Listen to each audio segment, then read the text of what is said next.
গতকালকে জামাই ডাকাত টানছে সাম্মাম, তো রাত্রে তো আর কাটবার পারি নেই, তো আজকে কাটবো। আর এই ফল আমি এখনো খাইনি, তো আজকে খাইয়ে আপনাদের মাঝে রিভিউ দেব আসলে এই ফলটা কেমন। তো আগে কাটিয়ে দেখি ফল কেমন। আল্লাহ, এদি ভিতরে বাঙ্গির মতো, নাম কি এর? সাম্মাম। খাইছে কি আবার কমলার মতনই? না, বাঙ্গির মতোই, পেঁপের মতো মিক্স। পাকলে ফলটা আর একটু সুন্দর হয়, এটা আতা পাকা।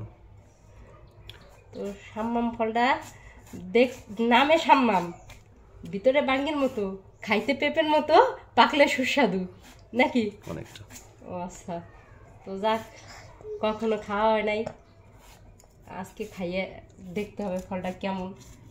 তো বিদেশি ফল খাইতে কি পারবো? মুখে কি রুচবে?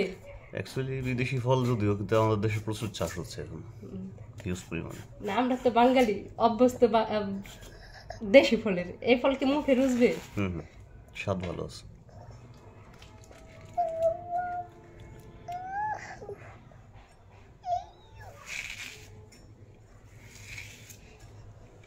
কাটলাম কিন্তু পেঁপের মতো, বাঙ্গির মতো আর না।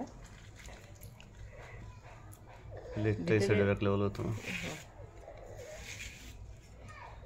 তো নাও বাবা, খাও, তুমি খাইয়া বলো তুমি খাইতে চাইছো। বিসমিল্লাহ। না, এখন তো ফেলে পারো বাঙ্গির মতো, পাকলে হয়তো আরো মজা লাগবে। মিষ্টি অনেক, ভালোই লাগলো। তবে একদম মানে আমাদের দেশে যে বাঙ্গিগুলো হয় না, কেমন জানি লাগতেছে। আমাদের দেশে যে বাঙ্গিগুলো হয় না,